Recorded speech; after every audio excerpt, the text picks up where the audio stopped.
नमस्कार साथियों, आपका स्वागत है आपके अपने YouTube चैनल कुशवाहा एकेडमी पे। और आज हम लोग पढ़ेंगे भौतिक विज्ञान है। और ये जो बनाए हैं हम वो लुसेंट के बुक से, ठीक है। और चैप्टर वाइज पढ़ेंगे हम लोग, बिना चैप्टर वाइज का कोई मतलब नहीं है, तो चैप्टर वाइज हम लोग पढ़ेंगे इस क्वेश्चन को, ठीक है। तो चलिए, यांत्रिकी का है, ध्यान रहे यांत्रिकी का है, ठीक है। चलिए नेक्स्ट पे चलते हैं क्वेश्चन पे कि कार्य का मात्रक क्या है। कार्य का मात्रक क्या होता है? तो कार्य का मात्रक जूल होता है, ठीक। बल का न्यूटन होता है, ठीक। आगे बढ़ते हैं। दूसरा क्वेश्चन है कि प्रकाश वर्ष किसकी इकाई है। प्रकाश वर्ष किसकी इकाई है? तो ये है ई का, दूरी की, ठीक है। तो प्रकाश वर्ष, दूरी के दो मात्रक होते हैं, दूरी के दो मात्रक होते हैं। एक होता है पारसेक, पारसेक, और दूसरा होता है, ठीक है ना, दूसरा होता है प्रकाश वर्ष, प्रकाश वर्ष, ठीक। तो ये ध्यान रहे, दो चीज होता है, पारसेक और, तो ये जो होता है सूर्य से, जो सूर्य है पृथ्वी पे जो आने वाला जो समय लगता है, एक साल में जो किरण आने में समय लगता है, उसी को हम लोग प्रकाश वर्ष के नाम से जानते हैं, ठीक है। चलिए नेक्स्ट पे चलते हैं। नेक्स्ट तीसरा क्वेश्चन है, निम्नलिखित में से कौन सी मात्रा जड़त्व का माप करती है? जड़त्व का माप करती है, तो इसका आंसर होगा क्या? सी।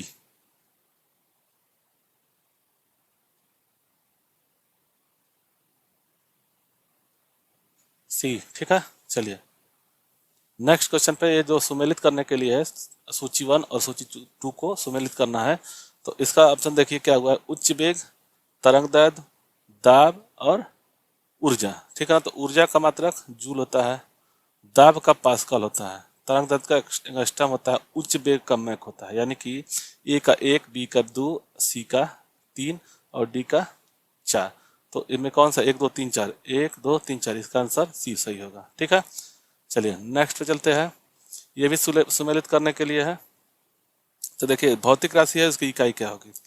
दूरी का, दूरी का भी बताए हैं, प्रकाश वर्ष होता है, पदार्थ का मात्रक मोल होता है, विद्युतावेश का कूलाम होता है, ऊर्जा का घंटा वाट घंटा होता है, ठीक। तो देखिए दूरी का 1 का 3, 1 के 3 में देखिए ए में 3, ये 2 दिया हुआ है, अब इसी में से कोई होगा। अब देखिए पदार्थ का मोल यानी कि बी का 1, ये वाला, तो अब ज्यादा नहीं देखना है, इसे कि इसमें है नहीं, ये दोनों कट ही गया है, तो इसका आंसर ये हो जाएगा, ठीक। चलिए नेक्स्ट पे चलते हैं। यहीं पर इसी तरह से लगाया जाता है, जितना जल्द से जल्द आप आंसर कर दे दें, ठीक। चलिए छठा नंबर क्वेश्चन है कि यह भी सूची वाला है, एक दूसरे को जैसे कि सुमेलित करना पड़ता है। तो इसका आंसर क्या होगा? देखिए त्वरण दिया हुआ राशि, इसका इकाई क्या होगा? बल दिया है, कृत्य कार्य दिया है, आवेग दिया है। तो बल देखिए इसमें जो आता है पहले उसको समझिए।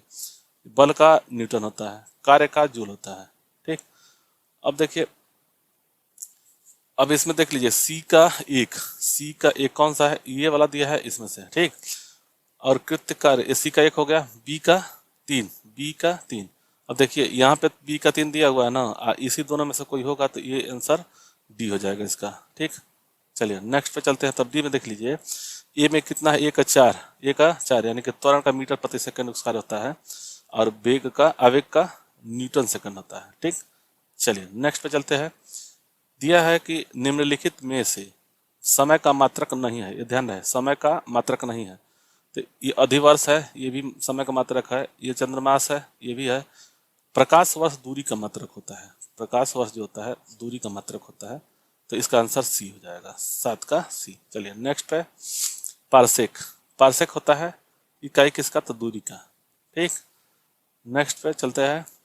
नौवा, निम्नलिखित में से कौन सा एक सुमेलित नहीं है? एक सुमेलित नहीं है, ध्यान दीजिए। डेसिबल होता है ध्वनि का, तो ध्वनि की तीव्रता ये सही है। अश्व शक्ति, शक्ति सही, शक्ति का इकाई होता है। समुद्र मील नौकायन से होता है, और सेल्सियस उष्मा का नहीं है, तो ये इसका आंसर डी हो जाएगा, ये नहीं है सुमेलित, 9 का डी, ठीक है। चलिए नेक्स्ट, ल्यूमेन, ल्यूमेन किसका मात्रक है? तो ल्यूमेन देखिए ऑप्शन दिया है, ज्योति तीव्रता, ज्योति फ्लक्स, उपयुक्त दोनों, या इनमें से कोई नहीं। देखिए ल्यूमेन का ज्योति फ्लक्स होता है, ल्यूमेन का ज्योति फ्लक्स होता है। याद करने के लिए देखिए ल्यूमेन, ल्यूमेन है, और यहाँ पे फ्लक्स है, आधा ल है, यहाँ पे देख लीजिए, यहाँ पे ल है, इसमें भी ल है, तो ल्यूमेन ज्योति फ्लक्स। ठीक है, कैंडेला आता है ज्योति तीव्रता, ये कैंडेला का मात्रक होता है ज्योति तीव्रता। तो ये ध्यान रहे कि ये दोनों का पूछता है, कंफ्यूज ना हो। कैंडेला का ज्योति तीव्रता होता है, तो तीव्रता होता है कैंडेला का, ये में ल्यू, ये में फ्लैक्स। ठीक है, इसी से याद कर लेंगे, एक याद हो जाएगा तो दूसरा याद हो जाएगा। नेक्स्ट पे चलते हैं। दूसरा है कि 11 नंबर क्वेश्चन है कि क्यूरी, क्यूरी किसकी इकाई का नाम है? क्यूरी किसकी इकाई का नाम है? तो ये है रेडियो एक्टिव धार्मिकता का नाम है। ठीक है, दाब, ये पास्कल किसकी इकाई है? तो दाब का। ठीक, चलिए नेक्स्ट पे 12 हो गया। 13 पे चलते हैं। कैंडला, अभी पढ़े हैं हम लोग, कैंडला किसका मात्रक है? तो कैंडला ज्योति तीव्रता का मात्रक है, 13 का डी। ठीक है, और ये है किसका? ल्यूमेन का, ल्यूमेन का। ठीक, चलिए नेक्स्ट पे चलते हैं। जूल, जूल किसका मात्रक है? तो ऊर्जा का, बल का मात्रक होता है, दाब का मात्रक पास्कल होल होता है, और तापमान का सेल्सियस होता है। ठीक, चलिए नेक्स्ट पे 15 दिया हुआ है कि मात्रकों का अंतर्राष्ट्रीय पद्धति कब लागू की गई थी? मतलब अंतर्राष्ट्रीय पद्धति कब लागू की गई थी? तो इसका आंसर हो जाएगा 1971 में। ठीक है, चलिए नेक्स्ट। हर्ट्ज, हर्ट्ज क्या होता है? तो हर्ट्ज ये ध्वनि की तीव्रता को नापने वाली होती है। तो ये आवृत्ति की तीव्रता, ध्वनि की आवृत्ता, या मतलब जैसे कि ध्वनि को नापने वाला होता है, उसका यूनिट होता है हर्ट्ज। तो किसका होता है इसमें ऑप्शन ये बताना है। तो इसका हो जाएगा डी, तरंगों की आवृत्ति की। ठीक है, चलिए आगे बढ़ते हैं। विद्युत धारा, विद्युत मात्रा का क्या होता है? विद्युत एम्पियर। विद्युत मात्रा किसकी इकाई है? विद्युत मात्रा की इकाई है। ठीक है ना, तो क्या होगा इसका आंसर? 17 का एम्पियर होता है। चलिए नेक्स्ट पे चलते हैं। 18 है एसआई पद्धति में लेंस के शक्ति का, लेंस की शक्ति का इकाई का डायोप्टर होता है। तो इसका आंसर ये हो जाएगा बी। ठीक है, चलिए 19 है कि डेसिबल किसे नापने के लिए प्रयोग किया जाता है? तो ये जो डेसिबल जो होता है, ध्वनि का, डेसिबल का जो होता है ध्वनि का इकाई होता है। तो ये ध्वनि, वातावरण में ध्वनि की मापा जाता है। ठीक है, तो इसका आंसर सी होगा। आगे बढ़ते हैं। एम्पियर, एम्पियर क्या नापने की इकाई है? एम्पियर क्या नापने की इकाई है? तो इसका आंसर हो जाएगा करंट नापने की इकाई है। ठीक है, चलिए यंग प्रत्यास्था, ये एक बार पूछा गया था, हम नहीं जानते थे, हमारे जीडीसी में पूछा गया था। तो इसको याद रखिए कि यंग प्रत्यास्था का एसआई मात्रक क्या होता है? तो इसका होता है सी, न्यूटन प्रति मीटर स्क्वायर। न्यूटन मीटर प्रति सेकंड प्रति स्क्वायर आता है। ठीक ना, चलिए 22 नंबर क्वेश्चन है कि निम्नलिखित युग्मों में से भौतिक राशियों के समान वित्तीय विमीय सूत्र नहीं है। ये नहीं दिया हुआ है, तो इस पर बहुत गौर करना पड़ता है। ठीक है, तो देखिए कार्य का मात्रा का जूल इसका सेम होता है, इसका भी सेम होता है। बल का न्यूटन का, ठीक है ना, तो बल का होता है न्यूटन, दाब का पास्कल होता है, भार और बल देखिए, तो इसमें ऑप्शन 22 का ए हो जाएगा। ठीक है, कार्य का और ऊर्जा का जूल होता है, आवेश इसका समय का होता है मीटर सेकंड होता है, भार और बल का न्यूटन होता है। ठीक, तो इसमें दाब का पास्कल होता है, तो ये आंसर इसका हो जाएगा ए। चलिए नेक्स्ट पे चलते हैं। एक खगोलीय संबंधित है, ये खगोलीय इकाई संबंधित है सूर्य और चंद्रमा के बीच में, जो हम लोग वो पढ़ते हैं, ये पढ़े हैं, इसमें सूर्य और पृथ्वी के बीच में है। जैसे अब प्रकाश वर्ष होता है ना, प्रकाश वर्ष, उसी को कह रहा है, खगोलीय वर्ष भी कहते हैं इसको। वो एक अथी से, मतलब एक ग्रह से पृथ्वी के ग्रह के बीच में जो अथी आता है, प्रकाश आता है, उसी को बोलते हैं खगोलीय। तो वही खगोलीय इकाई है सूर्य और पृथ्वी के बीच की दूरी। ठीक है ना, चलिए नेक्स्ट पे चलते हैं। 24 का निम्नलिखित में से कौन सी अविमीय राशि है? अविमीय, ठीक है ना, तो विकृति है, श्यानता गुणांक है, गैस नियतांक है, प्लांक नियतांक है। तो इसका आंसर क्या हो जाएगा? ए, विकृति। ठीक है, चलिए नेक्स्ट पे, निम्नलिखित में से कौन सी सदिश राशि नहीं है? सदिश राशि नहीं है, तो सदिश राशि में, सदिश राशि पहचानने के लिए सबसे बढ़िया उपाय है कि जिस शब्द में भी से हो, या तो ब से हो, ठीक ना, या व से हो, ये शब्द अगर मिल जाए तो वो सदिश राशि होती है। तो देखिए यहाँ पर समवेग, वेग, कोणीय वेग, तो इसमें द्रव्यमान जो है सदिश राशि नहीं है, तो इसका आंसर हो जाएगा डी। आगे बढ़ते हैं, अदिश राशि। अदिश राशि में वही सदिश राशि अगर एक याद है तो दूसरा हम लोग लेकर निकालने जाएंगे। तो देखिए इसमें उपयोग सभी तो होगा नहीं, जैसे कि ये अदिश राशि नहीं है, ये सदिश राशि है, ठीक। तब इसमें देखिए इन दोनों में से कौन होगा, तो देखेंगे हम लोग इस चीज को। 26 का हो जाएगा, 26 का ए, ठीक है ना। इसमें देखिए बल हो गया, संवेग हो गया, ये दोनों है सदिश राशि, और अदिश राशि है ऊर्जा, ठीक। आगे बढ़ते हैं, निम्नलिखित में से कौन सी एक सदिश राशि है? सदिश राशि, सदिश संवेग, ठीक, सदिश राशि है तो यही है संवेग ए। जैसे कि इसी में देखिए हम लोग क्या पढ़े हैं, बी, भी, ब और व, ये शब्द होना चाहिए, इसको मत, ये ध्यान न दीजिए, दाब में नहीं होगा, संवेग का है, ध्यान दे, ठीक है। चलिए आगे बढ़ते हैं, निम्नलिखित में से कौन सी राशि सदिश राशि नहीं है? यह ध्यान है, सदिश राशि नहीं है, तो 28 का क्या होगा? 28 का डी, ठीक है, सदिश राशि नहीं है। इसमें भी विस्थापन वह है, इसमें भी वह है, ये देख लीजिए, ठीक। चलिए आगे बढ़ते हैं, 29 का है, निम्नलिखित में से सदिश राशि है, सदिश राशि है, इसमें से कौन सा सदिश राशि है? तो वेग है, ठीक, सदिश राशि। नेक्स्ट 30 नंबर क्वेश्चन है कि निम्नलिखित में से कौन सा एक व्युत्पन्न परिणाम नहीं है? व्युत्पन्न परिणाम नहीं है, तो 30 का क्या हो जाएगा? बी, द्रव्यमान, ठीक। आगे बढ़ते हैं, त्वरण करने, ज्ञात करने का सही सूत्र क्या है? ठीक है, तो त्वरण क्या होता है? प्रारंभिक वेग, अंतिम वेग होता है, अंतिम वेग माइनस प्रारंभिक वेग अब बटा में समय होता है, ठीक ना। तो इसका ये हो जाएगा ए, 31 का ए, ठीक है। आगे बढ़ते हैं, पदार्थ के संवेग और वेग के अनुपात में कौन सी भौतिक राशि प्राप्त की जाती है? वेग और संवेग से कौन सी भौतिक राशि प्राप्त की जाती है? तो ये हो जाएगा द्रव्यमान, ठीक। चलिए आगे बढ़ते हैं, 33 नंबर, प्लांक के अचर में किसका आयाम होता है? प्लांक के अचर में किसका आयाम होता है? तो इसका आंसर हो जाएगा सी, कोणीय गति का, ठीक है। आगे बढ़ते हैं, 34 है कि एक लड़की झूले पर बैठी स्थिति में झूला झूल रही है, उस लड़की के खड़े हो जाने पर दोलन का काल क्या हो जाएगा? दोलन का, तो इसका क्या हो जाएगा? 34 का ए, कम हो जाएगा, ठीक। आगे बढ़ते हैं, 35 नंबर क्वेश्चन है कि घूर्णन करती एक गोल मेज पर अचानक एक लड़की आकर बैठ जाती है, तो कोणीय वेग क्या हो प्रभाव पड़ेगा? कोणीय वेग क्या प्रभाव पड़ेगा? तो कम हो जाएगा, ठीक है। चलिए आगे बढ़ते हैं, 36 क्वेश्चन है कि यदि किसी चलती हुई वस्तु के वेग को दोगुना कर दिया जाए तो उसकी उसकी क्या होगी? गतिज ऊर्जा 4 गुना हो जाएगी।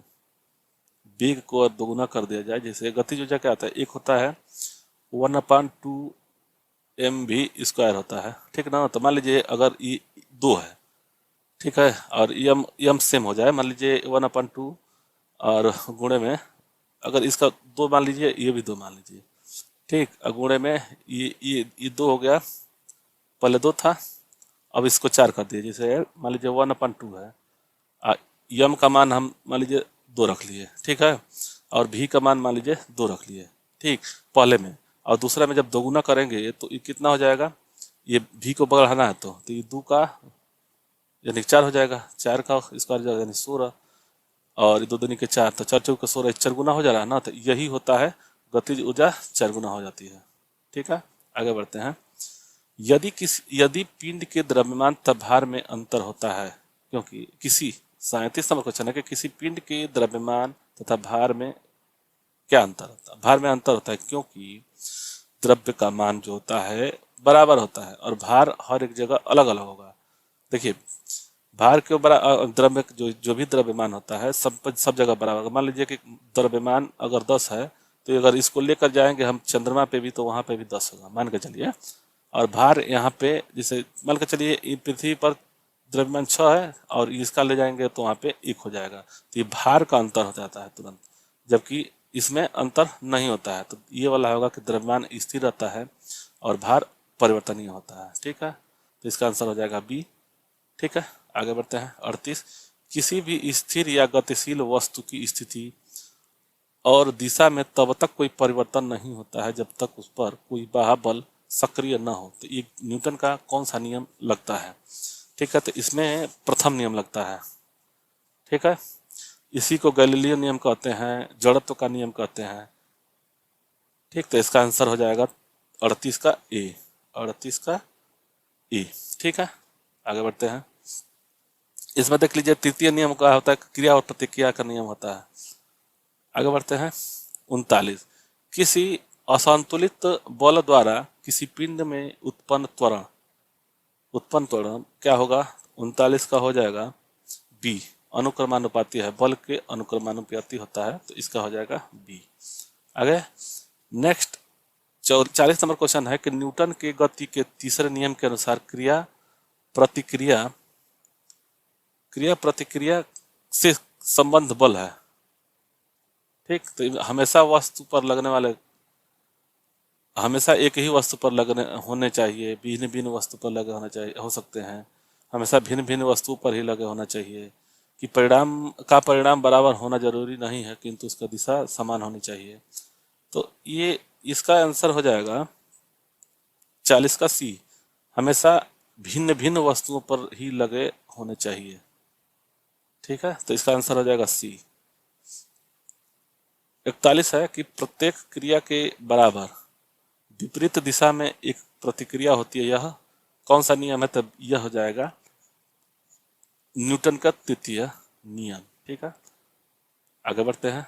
नेक्स्ट, जल में तैरना न्यूटन की गति के किस नियम के कारण संभव है? जल में, तो ये तृतीय नियम के कारण है। ठीक है, 42 का हो गया सी। नेक्स्ट 43,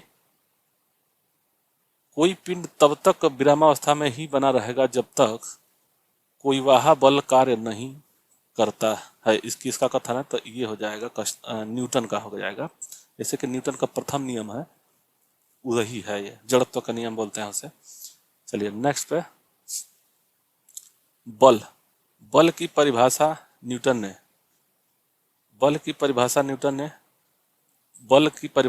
ने पहले गति के नियम से बनाया है, और ये है ए ऑप्शन में। ठीक है, तो इसी को जड़त्व के नियम से भी या बल की परिभाषा बोलते हैं। ठीक, चलिए आगे। 45 है कि किसी पिंड के उस गुण धर्म को क्या कहते हैं जिससे वह सीधी रेखा में विराम या एक समान गति स्थिति में किसी भी परिवर्तन का विरोध करती है? ठीक, तो इसका आंसर क्या होगा? तो 45 का बी हो जाएगा, जड़त्व का नियम। ठीक है ना। चलिए नेक्स्ट 46, न्यूटन के पहले नियम को भी कहते हैं जड़त्व का नियम कहते हैं। ठीक है, आगे बढ़ते हैं। नेक्स्ट, गाड़ी खींचता हुआ घोड़ा किस बल के कारण आगे बढ़ता है? तो गाड़ी जो है, जो बल लगाता है पृथ्वी पे घोड़ा, उसी के बल से चलता है। घोड़े अपने पैरों को पृथ्वी पर आरोपित बल दिया है इनमें कि गाड़ी द्वारा घोड़े पर आरोपित बल, घोड़े द्वारा गाड़ी पर आरोपित बल, घोड़े द्वारा अपने पैरों पर पृथ्वी पर आरोपित बल। तो इस और चौथा है कि पृथ्वी द्वारा घोड़े के पैरों पर आरोपित बल। तो इसका आंसर क्या हो जाएगा? 47 का डी। ठीक है, चलिए नेक्स्ट, चलती हुई बस अचानक ब्रेक लगती है तो उस पर बैठे हुए यात्री आगे की दिशा की में गिर जाते हैं, उसको किसके द्वारा समझा जा सकता है? तो न्यूटन के प्रथम नियम के अनुसार समझा जा सकता है। 48 का बी। ठीक, नेक्स्ट, रॉकेट किस सिद्धांत पर कार्य करता है? रॉकेट क्रिया प्रतिक्रिया नियम पर कार्य करता है, तो ये हो जाएगा 49 का ए। ठीक है, चलिए नेक्स्ट पे चलते हैं। 50 नंबर के, अश्व यदि एकाएक चलना प्रारंभ कर दे तो अश्वरोही के गिरने की आशंका का कारण क्या है? ठीक है, तो ये हो जाएगा, जैसे रुका हुआ है, यानी कि रुका हुआ वो अचानक चल दे तो अधिक पीछे का चला जाएगा ना, तो उसी का कह रहा है ये। तो इसका आंसर हो जाएगा विश्राम जड़त्व का। ठीक है, चलिए आगे बढ़ते हैं। तो यही यहाँ तक 50 क्वेश्चन है, और ये क्वेश्चन जो हमेशा आरपीएफ के या रेलवे के किसी भी एग्जाम में पूछा जाता है।